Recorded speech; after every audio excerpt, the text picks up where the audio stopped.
ঘরে যদি মহাব্বতের মা বাবা থাকে রে যুবক, সেই মহাব্বতের মা বাবাকে তুমি সন্তুষ্ট করে নাও। যদি মা বাবাকে তুমি কষ্ট দাও, আমার রব তোমার উপরে কষ্ট পেয়ে যাবে। সুতরাং দুনিয়াতে তুমি যদি কাউকে সম্মানই করতে চাও, মা বাবাকে আগে প্রাধান্য দাও। তুমি তোমার নেতাকে সম্মান করো, তুমি তোমার লিডারকে সম্মান করো, তুমি তোমার শ্বশুর শাশুড়িকে সম্মান করো, বাড়ির প্রতিবেশী অন্যান্য মানুষকে সম্মান করো, অথচ নিজের মহাব্বতের মা বাবাকে সম্মান করতে পারো না। তোমার মতো দুর্ভাগা সন্তান দুনিয়াতে কেউ হতে পারে না। আমার নবী ঘোষণা প্রদান করে দেয়, সম্মানের বিষয়টাও নবীজি শিখায় দেয়। হযরত আবু হুরাইরা থেকে বর্ণিত, বুখারী মুসলিম শরীফের বর্ণনা। আবু হুরাইরা বলেন, আমরা সবাই একদিন আমার নবীজির সামনে বসা ছিলাম, হঠাৎ করে তাকায় দেখলাম যা রাজুল আরাবিয়ুন ইলান নবী সাল্লাল্লাহু আলাইহি ওয়াসাল্লাম, একজন গ্রাম্য সাহাবী আমার নবীর দরবারে আগমন করলেন। ডেকে ডেকে বলেন, পয়গম্বর, আপনি নবীর কাছ থেকে জানতে চাই দুনিয়ার জমিনের মধ্যে কোন মানুষটাকে আমি সবচেয়ে বেশি সম্মান করব? আমার কাছে সবচেয়ে বেশি সম্মানের উপযুক্ত কে হতে পারে? নবী আমার বলেন, উম্মুকা, তোমার মা। আবার সাহাবী বলেন, সুম্মা মান? এরপরে কে হতে পারে? আমার নবী বলেন, উম্মুকা, তোমার মা। আবার সাহাবী বলেন, সুম্মা মান? এরপরে কে হতে পারে? আমার নবী বলেন, উম্মুকা, তোমার মা। আবার সাহাবী বলেন, সুম্মা মান? এরপরে কে হতে পারে? আমার নবী বলেন, আবুকা, তোমার বাবা। এরে মুমিন, এই হাদিসের মাধ্যমে আমার নবীজি দুনিয়াতে মানুষ হিসাবে কাকে তুমি সম্মান করবা সেই বিষয়টা স্পষ্ট করে দিল। সর্বপ্রথম তুমি যদি কাউকে সম্মানের আসনে বসাতে চাও, তোমার মহাব্বতের মাকে সম্মানের আসনে বসাও, তোমার মহাব্বতের বাবাকে সম্মানের আসনে বসাও। অথচ বর্তমান যুগের যুবক সন্তানের দিকে তাকালে দেখা যায় মা বাবা সম্মান পায় না, নিজের শ্বশুর শাশুড়ি ঠিকই সম্মান পায়। কথা কোন ঠিক কিনা? যুবক, আমি বলি, শ্বশুর শাশুড়িকে তুমি সম্মান করবা, এটা তাদের অধিকার, তাদেরকে সম্মান করতেই হবে। কিন্তু তাদেরকে তুমি ঠিকই সম্মান করলা, মা বাবাকে তুমি ওভারটেক করে রাখলা, এটা ইমানদার বান্দার কাজ হতে পারে না। কথা কোন ঠিক কিনা?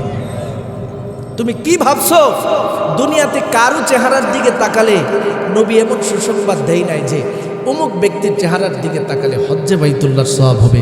আমার নবী বলেন, দুনিয়ার কারো ব্যাপারে এই সুসংবাদ নাই, কিন্তু তোমার মা বাবার ব্যাপারে সুসংবাদ দিয়ে দিলাম। একবার যদি হাসি মুখে তাকাও, আল্লাহ পাক তোমার আমল নামার মধ্যে রবের পক্ষ থেকে কাবাগর জিয়ারতের সওয়াব দান করে দিবেন। সুবহানাল্লাহ। সম্মানের যোগ্য পৃথিবীতে সবার আগে কে? এরপরে কে? মা। এরপরে কে? এরপরে কে? বাবা। আমার নবীজি এটা শিখাই দিয়েছে, সুতরাং এটা শিখে রাখতে হবে। এই বিষয়টাকে সামনে রেখে দুনিয়াতে জীবনযাপন করতে হবে। কথা কোন ঠিক কিনা? মা বাবাকে সম্মান করলে লাভটা কি হবে? দুনিয়াতেও মা বাবাকে সম্মান করলে ফায়দা, আখিরাতের মধ্যেও মা বাবাকে সম্মান করলে ফায়দার অভাব নাই রে যুবক সন্তান। কেমন ফায়দা, কেমন ফায়দা?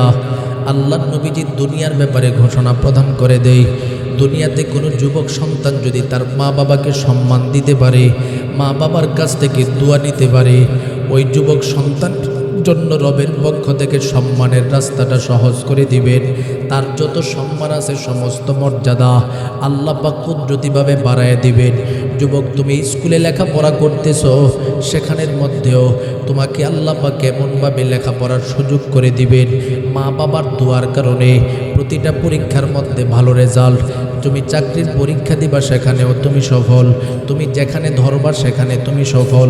তুমি মা বাবার দোয়া নিবা, তুমি ব্যবসা করবা, ব্যবসা তুমি সফল। তুমি মা বাবার দোয়া নিবা, তুমি প্রবাসে যাবা, তোমার প্রবাসী জীবনটা সফল। তুমি মা বাবার দোয়া নিয়ে জীবনযাপন করো। আল্লাহওয়ালা হতে চাও, বুজুর্গ হতে চাও, সম্মানের পাত্র হতে চাও, মা বাবার দোয়ার মাধ্যমে নিজের জীবনটাকে সুসজ্জিত করো। কারণ দুনিয়ার জমিনের ইতিহাসের দিকে তাকালে দেখা যায় এমন হাজারো হাজারো মানুষ মা বাবার দুয়ার মাধ্যমে এত বড় সম্মানিত হয়েছে রে আল্লাহর বান্দা। এক বর্ণনার মধ্যে এসেছে আল্লাহর নবীজি একদিন হযরত ওমর ফারুককে ডেকে ডেকে বলেন, ওমর, ইয়ামান দেশে একজন আল্লাহর বান্দা আছে, সেই ব্যক্তিটাকে যদি তোমরা কখনো পাও, আমি নবীজি সেই ব্যক্তিটার জন্য একটা জুব্বা হাদিয়া দেয়া গেলাম, তার কাছে তোমরা সেটা পৌঁছায় দিবা। পাশাপাশি যদি সুযোগ পাও, এই মানুষটা মুস্তাজাবুদ দাওয়া, সে বড় আল্লাহওয়ালা রূপে রূপান্তরিত হয়েছে, আল্লাহর কাছে যা চাই সেই ব্যক্তিটা তা পায়, ওই ব্যক্তির কাছ থেকে তুমি দোয়া নিবা। আল্লাহর নবীজি তার পরিচয় দিয়া গেল। ব্যক্তিটার নাম হলো ওয়াইস আল করনি, তার মৌলিক নাম হলো ওয়াইস ইবনে আমের। সেই লোকটা আমি নবীজিকে বড় মহাব্বত করে বড় ভালোবাসে। ওমর ফারুকের কাছে এই খবরটা দিয়ে যাওয়ার পর, এরে বান্দা, মুসলিম শরীফের বর্ণনা বলতেছি, মনোযোগের সাথে শুনেন। ওমর ফারুক ওই ব্যক্তিটার খবর নেওয়ার জন্য 24টা ঘন্টা চিন্তা করে, টেনশন করে, ইয়ামান দেশ থেকে ওয়াইস ইবনে আমের ব্যক্তিটা কখন আগমন করবে। গন্তে গন্তে সময় চলে গেল। আমার নবীজি দুনিয়া থেকে বিদায়, আবু বকর দুনিয়া থেকে বিদায়, ওমর ফারুক খেলাফতের যুগ চলে আসছে। তিনি যখন খলিফাতুল মুসলিমিন, যখন ওই ইয়ামান দেশ থেকে কোনো কাফেলা আগমন করে তাদের নিকটে গিয়ে ওমর ফারুক জিজ্ঞাসা করতে থাকে, তোমাদের মধ্য থেকে ওয়াইস ইবনে আমের নামক কোনো ব্যক্তি আসেনি? তার জন্য আমি বড় পাগল, তার কাছ থেকে দোয়া নেওয়ার জন্য আগমন করেছি। মানুষেরা বলে, না, আমাদের কাছে ওয়াইস ইবনে আমের বলতে কেউ নাই। কথাটা শোনার পর ওমর এবার চলে যায়। 2 দিন, 3 দিন, 5 দিন, মাস কি মাস, বৎসর কি বৎসর অপেক্ষা করতে করতে হঠাৎ করে ইয়ামান দেশ থেকে বিশাল একটা কাফেলা আগমন করলো। ওমর ফারুক অপেক্ষমান সেই ব্যক্তিটা সেই ব্যক্তিটা ওয়াইস ইবনে আমের কাফেলার মধ্যে আছে কিনা সেটা কিভাবে আমি টেস্ট করব, সেটা বোঝার জন্য ওয়াইস ইবনে আমের জন্য তিনি রওজা থারের চতুর্দিকে অপেক্ষমান। কারণ ওয়াইস ইবনে আমের তো বড় মাকবুল বান্দা, নবীর পাগল, সর্বপ্রথম নবীর দরবারে আগমন করবে। রওজা থারের পাশে তিনি দাঁড়ায় অপেক্ষমান। হঠাৎ করে তাকায় দেখি একটা আল্লাহর বান্দা নবীর রওজার পাশে দাঁড়ায় দাঁড়ায় পাগলের মতো চোখের পানিগুলো ছেড়ে দেয়, কান্নার পর কান্না করতে থাকে। ওগো নবী, আপনি নবীজি পৃথিবীতে ছিলেন, কিন্তু আপনার সহবতে আমি আগমন করতে পারি নাই, আমার সৌভাগ্য হয় নাই।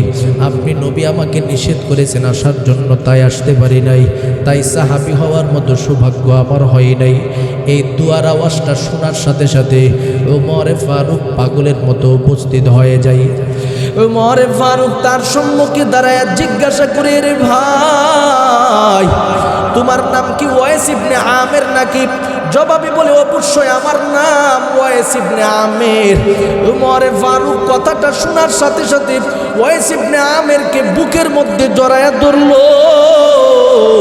চোখের পানিগুলো খুশি আনন্দের মাধ্যমে ছেড়ে যায় আর ডেকে ডেকে বলে, রে ওয়াইস ইবনে আমির, তোমার মতো আল্লাহর বান্দার কাছ থেকে দোয়া নেওয়ার জন্য আমার নবীজি আমাকে ওসিয়ত করে গেছে।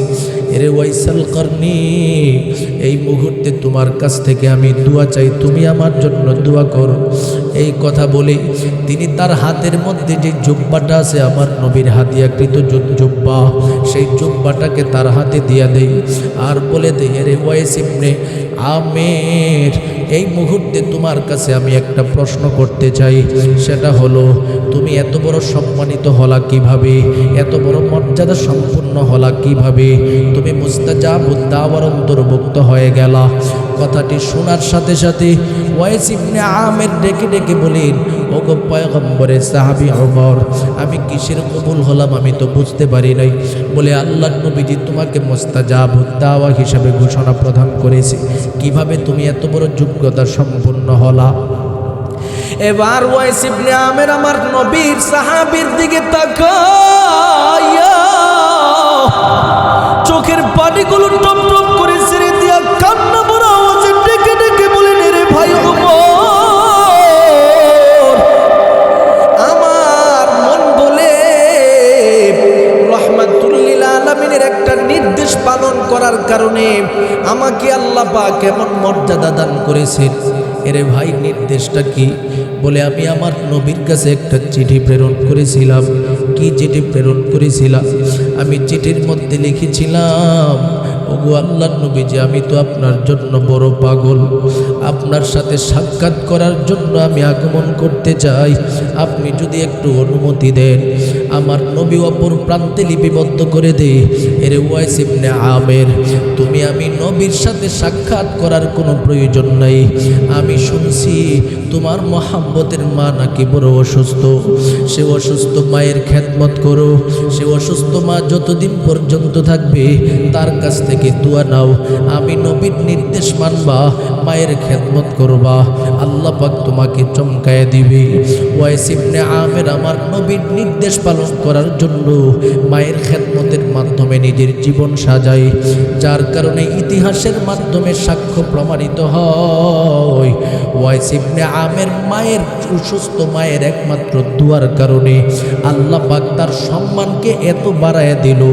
ওমরে ফারুকের মতো শ্রেষ্ঠ সাহাবী তার কাছে এসে দোয়া চাইতে বাধ্য হয়ে গেল। সুতরাং যুবক সন্তান, দুনিয়াতে সম্মানিত হতে চাও, মায়ের দোয়া নাও, বাবার দোয়া নাও। দুনিয়াতে তুমি যদি বুজুর্গ হতে চাও, মায়ের দোয়া নাও, বাবার দোয়া নাও। দুনিয়ার জমিনে যদি তুমি সম্মানিত হতে চাও, জমিনে যদি তুমি মর্যাদা সম্পূর্ণ হতে চাও, মার দোয়া নাও, বাবার দোয়া নাও। অনেক যুবক বলে, হুজুর মায়ের কাছ থেকে তো সবসময় দোয়া নেই, কিন্তু চাকরির জন্য ইন্টারভিউ দেই, চাকরি হয় না। স্কুলে লেখাপড়া করতেছি কিন্তু ভালো রেজাল্ট করতে পারি না, সব সময় তো মায়ের কাছ থেকে দোয়া নেই। আমি বলবো, এমনিতে মৌখিক দোয়া নিলে দোয়া না, আন্তরিক দোয়ার প্রয়োজন। তুমি তোমার মায়ের কাছ থেকে দোয়া কিভাবে নিবা? এমন কিছু কাজ করবা যেই কাজের মাধ্যমে মা খুশি হয়ে যাবে, অন্তর থেকে দোয়াটা এমনিতেই বের হয়ে যাবে। আমার নবী বলেন, 3 প্রকারের ব্যক্তির দোয়া আল্লাহ পাক ফিরায় দেয় না। 1 নাম্বার হলো দাওয়াতুল মাজলুম, মাজলুমের দোয়া আল্লাহ পাক ফিরায় দেয় না। 2 নাম্বার দাওয়াতুল মুসাফির, মুসাফিরের দোয়া আল্লাহ পাক ফিরায় দেয় না। 3 নাম্বার দাওয়াতুল ওয়ালিদাইনে আলাল ওয়ালিদ, সন্তানের জন্য মা বাবা যত দোয়া করবে ওই দোয়াটাও আল্লাহ পাক ফিরায় দেয় না। সুতরাং এর যুবক, আন্তরিক দোয়া নাও মায়ের কাছ থেকে। কেমন দোয়া? যেন অটোমেটিকলি দোয়া চলে আসে এমন কাজ করো, যেভাবে কাজ করেছিল বাইজিদ বুস্তামি। মা সন্তানকে ডেকে ডেকে বলে, সন্তান আমার পানির পিপাসা লেগে গেল। বাইজিদ বুস্তামি পাগলের মতো পানি আনতে চলে যায়, এসে দেখে মহাব্বতের মা অসুস্থ হয়ে জমিনের মধ্যে পড়ে রইল। মায়ের ঘুম চলে আসলো। ঘুমের ঘোরের মধ্যে মাকে কিভাবে ডাক দিবি? দিলের ভিতরে বড় টেনশন। আমি যদি এই মুহূর্তে আমার অসুস্থ মাকে ডাক দেই তাহলে আমার মা কষ্ট পাবে। এই পানিটা নিয়ে মায়ের পাশে দাঁড়ায় রইল। নিশিরজনী তাহাজ্জুদের সময় হয়ে গেল। মা ঘুম থেকে জাগ্রত হয়ে তাকায় দেখে মহব্বতের সন্তান বাইজিদ বুস্তামি পাশে দাঁড়ায় দাঁড়ায় পানি নিয়ে অপেক্ষা করতেছে। মা সন্তানের দৃশ্যটা দেখার পর সহ্য করতে পারে না রে মুমিন, কারণ মা তো মা। সন্তানকে ডেকে ডেকে বলেন, ব্যাপারটা কি? তুমি আমার মাথার পাশে এভাবে পানি নিয়ে দাঁড়ায় রইলা কেন? বাইজিদ বুস্তামি ডেকে ডেকে বলেন, মা আপনি তো ঘুমের আগে আমাকে পানি আনার জন্য বলেছিলেন, যার কারণে আমি পানি আনতে গেলাম, এর মধ্যে আপনি ঘুমের করে চলে গেছেন। ও গো মা, যার কারণে আপনি মা কষ্ট পাবেন বলে আপনাকে আমি ডাক দেই নাই। মায়ের দিলটা কত সুন্দর শান্ত হয়ে গেল। মায়ের অন্তর থেকে দোয়া আসতে শুরু করে দে। হাতটা উঠায় আমার মালিকের দরবারে দোয়া করে বলে, আল্লাহ আমার এই ছোট্ট মাসুম বাচ্চা, আমি মায়ের ভালোবাসা তার দিলের ভিতরে এমন ভাবে জাগ্রত করলো। আই আল্লাহ, আমি মাকে যেই পরিমাণে ভালোবাসলো, আজকে আমি মা দিল থেকে আমার সন্তানের জন্য দোয়া করে দিলাম। আল্লাহ আমার সন্তানকে আপনি চমকায় দেন, আমার সন্তানের সম্মান আপনি বাড়ায় দেন। মায়ের পক্ষ থেকে সন্তানের জন্য দোয়া হলো। বাইতুল বুস্তামি আজকে সমাজের গোটা মানব জাতির সম্মুখে পরিচিত এমন একটা নাম, প্রতিটা মানুষ সম্মানের সাথে নামটা নেই। বাইতুল বুস্তামির মতো সন্তান হওয়ার জন্য মায়েরাও চেষ্টা করে। কেন রে মুমিন? একটা মাত্র কারণ, মহাব্বতের মায়ের দোয়া। সুতরাং এর যুবক, তুমি কোন দিকে চমকাইতে চাও? জেনারেল লাইনে যদি তুমি চমকাইতে চাও, মায়ের কাছ থেকে আন্তরিক দোয়া নাও। কোন পদ্ধতিতে? বাইতুল বুস্তামির পদ্ধতিতে। কিছু চাই নাই, তারপরেও তার সামনে যাও, তাকে কিছু দেওয়ার চেষ্টা করো, তার পাশে দাঁড়াও, তাকে সহযোগিতা করো, তাকে খেদমত করো। কারণ আল্লাহ পাক ঘোষণা প্রদান করে দেই, ইম্মা ইয়াবলুগান্না ইনদাকাল কিবরা আহাদুহুমা আও কিলাহুমা ফালা তাকুল লাহুমা উফিন ওয়ালা তানহারহুমা ওয়া কুল লাহুমা কাওলান কারীমা।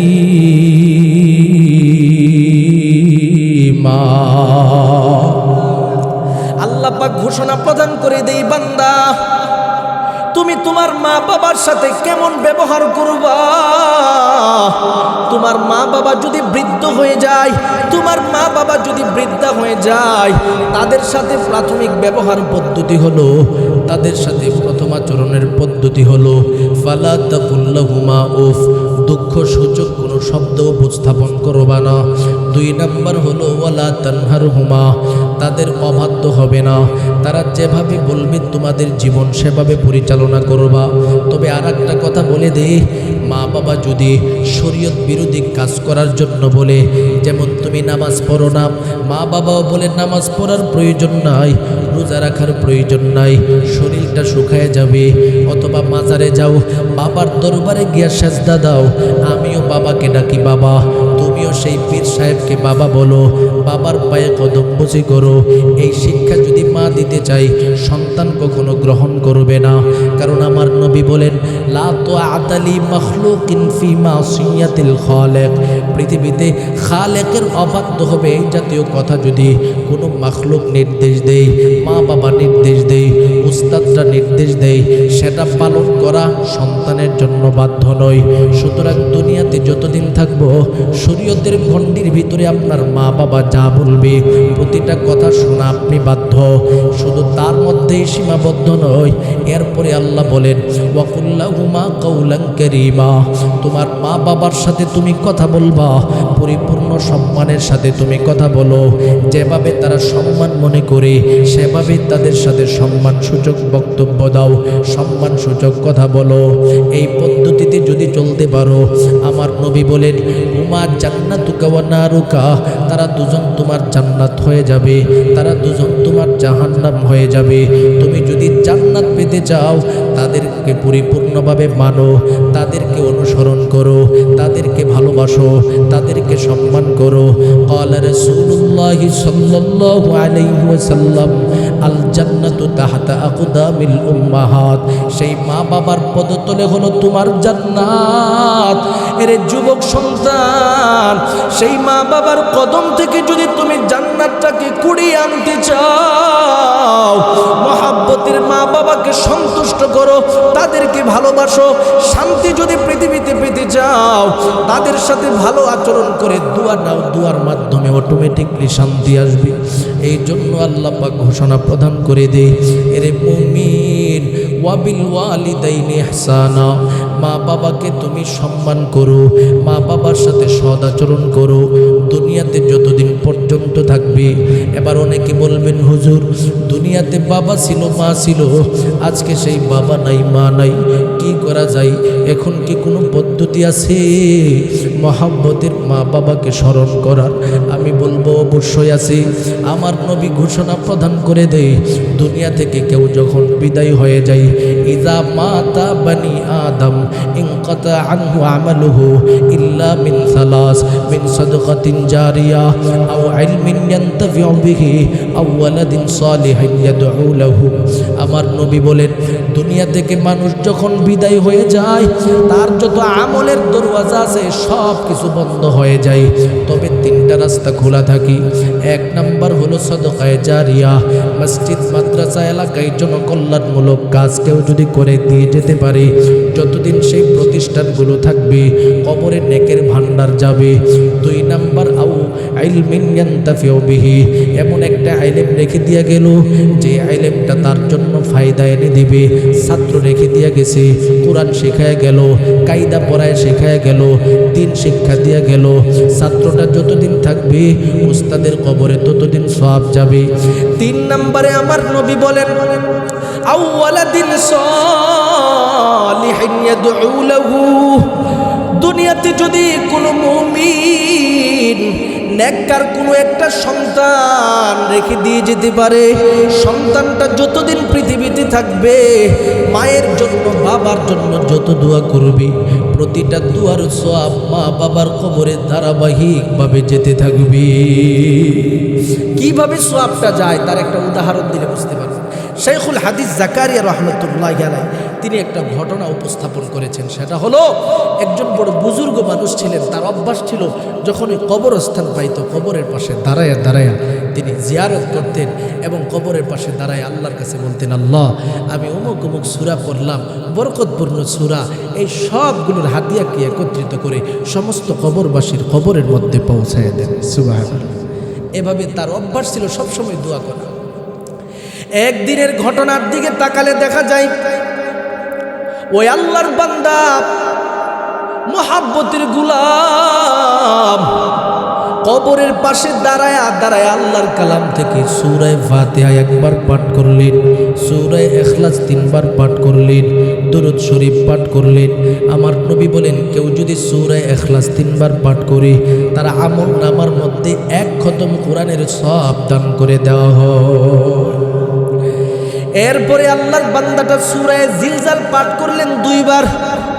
আমার নবী বলেন, ইদা জুলজিলাতিল আরদু জিলজালাহা, মুমিন বান্দা কেউ যদি তার জবান থেকে একবার সূরা জিলজাল পাঠ করে নিসফুল কোরআন, কোরআনের অর্ধেক পড়ার সওয়াব হয়ে যাবে। সুবহানাল্লাহ। আর যদি 2 বার পাঠ করে কোরআন 1 খতমের সওয়াব হয়ে যাবে। আল্লাহর বান্দাটা কবরের পাশে দাঁড়ায়া এই তেলাওয়াতগুলো করলো, দুরূদ পাঠ করলো, ইস্তেগফার পাঠ করলো, রবের দরবারে দোয়া করে চলে গেল। কয়েকদিন পরে হঠাৎ করে স্বপ্নে যুগে তাকায় দেখি আল্লাহর বান্দাটি স্বপ্নে যুগে কবরের ভিতরে প্রবেশ করলো।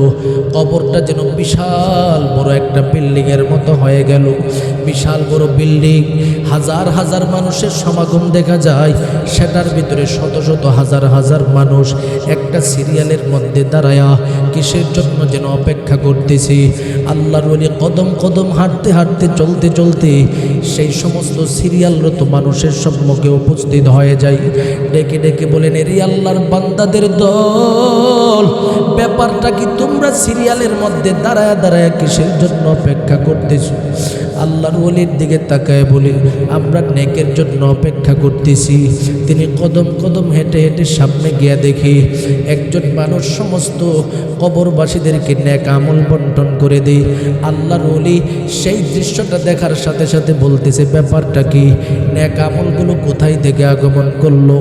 জবাবে বলল, হুজুর, একজন আল্লাহর বান্দা প্রতিদিন কবরের পাশে দাঁড়ায়া দাঁড়ায়া কবরবাসীদের জন্য ইসালে সওয়াব করি, আর সেটার সওয়াব সমূহ বন্টন করার জন্য আমাকে দায়িত্ব দেওয়া হলো। তাই আমি দায়িত্ব প্রাপ্ত হয়ে মানুষের জন্য সওয়াব সমূহ বন্টন করে দিতেছি। আল্লাহর ওলি আবার কদম কদম হাঁটতে হাঁটতে গিয়া দেখে একজন আল্লাহর বান্দা একটা কবরের ভিতরে বড় আরামে ঘুমাইতেছে। আল্লাহর বান্দাটা সেই ঘরের ভিতরে যে একটা সুন্দর আরামে ঘুমাইতেছে, ওই কবরবাসীর দিকে তাকায় দেখে সেখানে একজন বৃদ্ধা মহিলা দেখা যায়। তার ডান দিকে একজন পাখা দিয়া বাতাস করে, বাম দিকে আরেকজন পাখা দিয়া বাতাস করে। জিজ্ঞাসা করা হলো, ব্যাপারটা কি রে আল্লাহর বান্দি? সমস্ত মানুষ সিরিয়ালের দ্বারাই অপেক্ষা করতেছে নেকের জন্য, তুমি কেন এখানে অপেক্ষা করতেছো? মহিলাটি বলে, আমি কেন এখানের মধ্যে অবস্থান করতেছি জানো? আমার আমার সিরিয়ালে গিয়া নেকের কোনো প্রয়োজন নাই। আমার দুনিয়াতে এমন নেকের পরিবেশ করে রেখে দিয়ে এসেছি, দুনিয়া থেকে 24টা ঘন্টা নেকের ভান্ডার আগমন করতেছি। আল্লাহর ওলি বড় আশ্চর্যান্বিত হয়ে যায়, ডেকে ডেকে বলেন, ব্যাপারটা কি, এটা কিভাবে বলো? মহিলাটা জবাবে বলতে শুরু করে দেয়, আমি আমার সন্তানকে রেখে দিয়ে আসলাম। সন্তানটা দুনিয়াতে আগমন করার পর আমি আমার সন্তানের যত হক আছে সমস্ত হক আদায় করলাম। সন্তানের ডান কানে আজান দিলাম, বাম কানে ইকামত দিলাম। আমার সন্তান 7 দিনের বয়সে সুন্দর একটা নাম রাখলাম। আমার সন্তান যখন ধীরে ধীরে বড় হয়ে যায়, বাবাকে বাবা বলে ডাক দিতে পারে, মাকে মা বলে ডাক দিতে পারে। আমার সন্তানকে বাবা ডাক মা ডাক না শিখাইয়া আমার রবের নামের ডাক শিক্ষা দিলাম। শুধু তার মধ্যেই সীমাবদ্ধ নয়, আমার সন্তান যখন 7 বছর বয়সে উপনীত হয়ে যায়, আমার নবী বলেন, মুরু আউলাদাকুম বিসসালাত হুম আবনাউ সাবঈ সিনিন। তোমার সন্তান যখন 7 বছর বয়সে উপনীত হয়ে যাবে, ওই সন্তানকে তুমি নামাজের নির্দেশ দাও, মানে নামাজের শিক্ষা দাও। নামাজে কোরআন তেলাওয়াত করতে হয়, সন্তানকে কোরআন তেলাওয়াত শিক্ষা দাও। নামাজে দরুদ পড়তে হয়, সন্তানকে দরুদ শিক্ষা দাও। নামাজে যা কিছু শেখার প্রয়োজন আছে সব কিছু সন্তানকে শিক্ষা দাও। হুজুর, আমার এই সন্তানকে দিন শিক্ষা দিয়েছি, যার কারণে সন্তানটা নেককারে রূপান্তরিত হয়ে গেল। আজকে ওই নেককার সন্তান যখন মসজিদের মধ্যে চলে যায়, ফজরের নামাজ আদায় করে আমি মাকে একটা মুহূর্তের জন্য ভুলতে পারে না। আমার সন্তান যখন জোহরে মসজিদে চলে যায়, আমার সন্তান জোহরে আমি মাকে ভুলতে পারে না। আসরে মসজিদে চলে যায়, আমার সন্তান আমি মাকে ভুলতে পারে না। মাগরিবে মসজিদে চলে যায়, আমার সন্তান তখনও আমি মাকে ভুলতে পারে না। আমার সন্তান দিনের যে কোনো পরিবেশের মধ্যে চলে যায়, আমি মায়ের জন্য দোয়া না করে চলে যাই না। প্রতিটা মুহূর্তে যতবার আমার সন্তান আমি মায়ের জন্য দোয়া করতে থাকে রে হুজুর, প্রতিটা মুহূর্তে মুহূর্তে সেই দোয়ার সওয়াব সমূহ ধারাবাহিকভাবে আমার কবরে আগমন করতে থাকে। সুতরাং আমার সিরিয়ালে দাঁড়ায় নেকের কোনো প্রয়োজন নাই। সুতরাং এর মুরাদনগর আল্লাহর বান্দা, আপনার মা মারা গেল, আপনার বাবা মারা গেল, এই মুহূর্তে কিভাবে সদাচরণের পদ্ধতি ঠিক রাখবেন, তাদের হক আদায় করবেন, বেশি বেশি দোয়া করেন, তাদের জন্য দান সদকা করার সুযোগ পাইলেই দান সদকা করেন। এটা হলো মা বাবার হক সঠিকভাবে আদায় করার পদ্ধতি। আল্লাহ বলেন, বান্দা তুমি যদি শান্তির ফায়সালা পেতে চাও, ওয়াবিল ওয়ালিদাইনি ইহসানা, মা বাবার সাথে সৎ আচরণ করো। 3 নম্বরে আল্লাহ বলেন, ওয়াজিল কুরবা, আত্মীয় স্বজনের সাথে সৎ আচরণ করো, আত্মীয়তার সম্পর্ক ভালো রাখো, কেউ কাউকে কষ্ট দিবা না। ভাই ভাইয়ের সাথে ভালো আচরণ করো, ভাই বোনের সাথে ভালো আচরণ করো, কেউ কাউকে কখনো কষ্ট দিবা না। ভাই বোনকে বিচ্ছেদ করবা না, বোন ভাইকে বিচ্ছেদ করবা না। অথচ বর্তমান যুগে বড় দুঃখের সাথে বলতে হয়, সম্পদের লোভ লালসার কারণে ভাই বোনের মধ্যে বিচ্ছেদ তৈরি হয়, সম্পদের লোভ লালসার কারণে ভাই ভাইয়ের মধ্যে বিচ্ছেদ তৈরি হয়, ভাই ভাইয়ের মধ্যে দেওয়াল তৈরি হয় একমাত্র সম্পদের লোভ লালসার কারণে।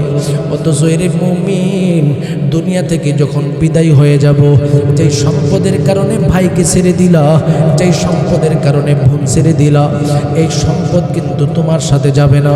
আমার নবী বলেন, ছেড়ে দেওয়ার কারণে, ভাইকে বিচ্ছেদ করার কারণে, বোনকে বিচ্ছেদ করার কারণে, মা বাবাকে সন্তান বিচ্ছেদ করার কারণে, লা ইয়াদখুলুল জান্নাতা কাতি আই কাতিউর রাহিম, আত্মীয়তার সম্পর্ক বিচ্ছেদ যারা করবে তারা কখনো জান্নাতে প্রবেশ করতে পারবে না।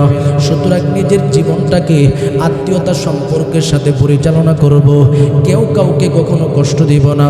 4 নম্বরে আল্লাহ বলে, বান্দা তুমি যদি পৃথিবীতে শান্তির ফায়সালা পেতে চাও, ওয়াল ইয়াতামা, দুনিয়াতে যদি ইয়েতিম সন্তান পাও, ইয়েতিমদের সাথে ভালো আচরণ করো, ইয়েতিমদেরকে কষ্ট দিবা না, ইয়েতিমদেরকে ভালোবাসো।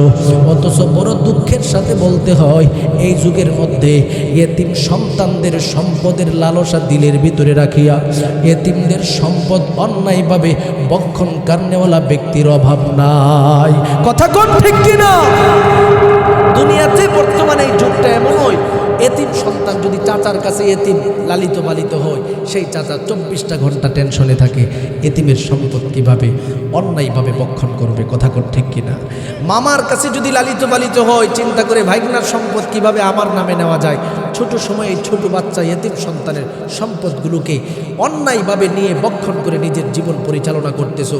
আল্লাহ বলেন তুমি এতিমের সম্পদ খাও না, তুমি জাহান্নামের আগুন বক্ষণ করতেছো। নাউজুবিল্লাহ। এই জন্য এতিমকে কষ্ট দেওয়া যাবে না। আমার নবী বলেন এতিমকে যদি কষ্ট দাও আমি নবীজিকে কষ্ট দেওয়া হবে।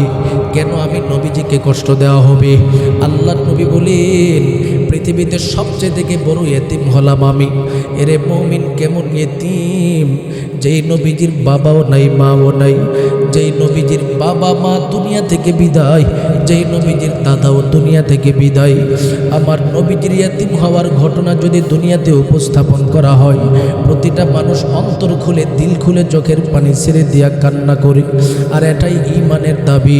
নবীর দুঃখ কষ্ট মুমিন বান্দা কখনো সহ্য করতে পারে না। আমার নবী কেমন এতিম ছিলেন রে মুমিন? একদিনের ঘটনার দিকে তাকালে দেখা যায় মায়ের দরবারে আমার নবীজি উপস্থিত হয়ে গেল। ডেকে ডেকে বলেন মা, আমি আমার বন্ধুদের দিকে তাকায় তাকায় দেখি আমার বন্ধুরা যখন তাদের বাবাদেরকে পায়, তাদের বাবারা তাদেরকে চুমা খায়, তারাও তাদের বাবাদের গালে চুমু খায়। অথচ আমি মুহাম্মদ এত বড় এতিম হয়ে গেলাম, জীবনে কখনো আমার বাবাকে দেখি নাই। আমার বাবা কোথায়? এরে মুমিন ছোট মানুষ তো নবী আমার কিছু বুঝে না, বাবা কোথায় কোন জায়গায় রাখা হলো। মাকে বারবার প্রশ্ন করি, সন্তানের প্রশ্ন শুনে মা সহ্য করতে পারে না, চোখের পানিগুলো টপ টপ করে ছেড়ে দেয়। ডেকে ডেকে বলে সন্তান তোমার জন্মের পূর্বেই তোমার বাবা দুনিয়া থেকে বিদায় হয়ে গেল। নবী আমার ডেকে ডেকে বলেন ওগো মা, তাহলে আমার বাবা এই মুহূর্তে কোথায় আছে, কোথায় রাখা হলো? বলে তোমার বাবাকে মদিনা নগরীর মধ্যে রাখা হলো। নবীর ইচ্ছা হলো এই মুহূর্তে বাবার কবর জিয়ারত করতে যাবে। মায়ের সাথে আমার নবীজি রওনা হয়ে যায়। বাবার কবরের পাশে দাঁড়ায় দাঁড়ায় জিয়ারত করতেছি। চোখের পানিগুলো ছেড়ে দিয়া কান্না পড়া কণ্ঠ নিয়ে ডেকে ডেকে বলেন বাবা, দুনিয়াতে কত ভাই বন্ধু বান্ধবদের দিকে তাকাইয়া দেখি তারা তাদের বাবাদের সামনে যায়, বাবাকে আব্বু আব্বু বলে ডাক দিতে পারে। অথচ আমি মুহাম্মদ জীবনে কোনোদিন আপনি বাবাকে আব্বু বলে ডাক দিতে পারি নাই। আবেগ ভরা কণ্ঠ নিয়ে বাবার রওজার সামনে দাঁড়াইয়া নবী আমার চোখের পানি ছেড়ে দিয়া কান্দে আর বলে বাবা একটুকে দেখা দিতে পারবেন না? আমি মুহাম্মদ দিলে বড় আশা আপনাকে দেখব, বাবা বাবা বলে ডাক দিব। আমার নবী ছোট মানুষ জানে না বাবা যে জীবনে আর কবর থেকে উঠবে না। আমার নবীর মা আমেনা ডেকে ডেকে বলে এরে সন্তান, বাবার কবরের পাশে দাঁড়ায়া কান্না করলে কোনো ফায়দা হবে না রে সন্তান। এই মুহূর্তে চলে আসো, আর বাবার কবরে দাঁড়ায়া কান্না করার কোনো প্রয়োজন নাই। মায়ের চোখের পানি মুছে, নবীর চোখের পানি মুছে, উম্মে আইমান নামক দাসী ছিল, তার চোখের পানি মুছিয়া মুছিয়া নবী আমার মাকে নিয়ে চলতে থাকে। হঠাৎ করে আমার নবী তাকায় দেখে মা অসুস্থ হয়ে জমিনে পড়ে যায়। নবী আমার বড় পাগলের মতো হয়ে যায়। মায়ের দিকে তাকায় তাকায় ডেকে ডেকে বলে আম্মু গো, সমমাত্র বাবার কবর জিয়ারত করে আগমন করলাম, এখন যদি আপনার কোনো কিছু হয়ে যায় আমি মুহাম্মদ যাব কই? যাওয়ার মতো কোনো পথ নাই। হঠাৎ করে মা আমেনার চক্ষুটা বন্ধ হয়ে গেল। নবী আমার মারে মা বলে ডাক মারলো। মা তো আর জবাব দেই না। আমার নবী ছোট মানুষ বুঝতে পারে নাই মা কেন জবাব দেই না। আমার নবীজি আবার উম্মে আইমানের দিকে তাকায় ডেকে ডেকে বলেন, রে উম্মে আইমান কারণটা কি? আমার মা এতক্ষণ পর্যন্ত তোমার সাথে কথা বললো, আমার সাথে কথা বললো, আমার মা এখন কথা বলতে পারে না কেন? একটু বলো। উম্মে আইমান এবার আমার নবীর দিকে তাকায়া ডেকে ডেকে বলেন, রে মুহাম্মদ, তোমার মা তোমার সাথে কেমনে কথা বলবে? তোমার মা আমাদের সবাইকে ছেড়ে চিরতরে দুনিয়া থেকে বিদায়। আমার নবী যে মায়ের ইন্তেকালের খবরটা শুনে সহ্য করতে পারে না রে মুমিন। নবী আমার আকাশের দিকে তাকায় ডেকে ডেকে বলি, ওগো দয়ার মালিক, এই দুনিয়াতে আমার বাবাও নাই, আমার মাও নাই, আমি এখন যাবো কই? ও দয়ার মালিক, আমার যে যাওয়ার মতো কোনো পথ নাই। আমার রহমতে আলম কলিজার টুকরা নবী কাঁদতে, আমার নবীর কান্না দেখি মদিনার পাথরও কাঁদে, আকাশের রহমতের ফেরেশতারাও কাঁদে। আর ডেকে ডেকে বলেন, আল্লাহ গো, আপনার নবী ছোট মানুষ, তাকে এত কষ্ট দেওয়া হইতেছে যার মাও না। শেষ পর্যন্ত মায়ের কাফন দাফন কমপ্লিট করে নবী আমার রওনা হয়ে গেল মক্কায়। দাদার সম্মুখে দাঁড়াইয়া চোখের পানিগুলো টপ টপ করে ছেড়ে দিয়া কান্দে। দাদা আব্দুল মুত্তালিব ডেকে ডেকে বলেন, রে মুহাম্মদ, কান্না করো কেন? নবী আমার দাদার দিকে তাকায় ডেকে ডেকে বলি, দাদা গো, এই দুনিয়াতে আমার মাও নাই, বাবাও নাই। ও দাদা, প্রতিদিন রাত্র হয়ে গেলে আমার মায়ের গলায় ধরে আমি ঘুমাইতাম। আমার মা আমাকে কত সুন্দর করে গোসল করাইতো, আমাকে কাপড় পরিধান করাইতো। আজ থেকে আমার মা নাই, আমাকে কে দেখবে, কে গোসল করাবি? আমার নবীর কান্না দেখে দাদাও কান্দে, প্রতিবেশীরাও কান্দে। দাদা বলে, মুহাম্মদ দুনিয়াতে মানুষ বেঁচে থাকার জন্য আগমন করে না। শেষ পর্যন্ত আমার নবীজি চাচার কাছে চলে যাই। দাদার ইন্তেকালের পরে চাচার কাছে ধারাবাহিকভাবে লালিত পালিত হয়।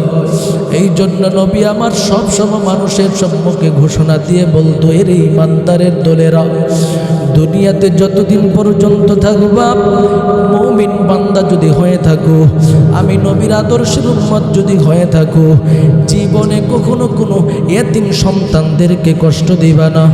যদি তুমি পারো, তোমার প্রতিবেশীর মধ্যে যদি কোনো এতিম সন্তান থাকে, তাদের মাথায় হাত বুলাও, তাদেরকে ভালোবাসার নজরে তাকাও, তাদেরকে লালন পালন করার জন্য যত ব্যবস্থা আছে করো।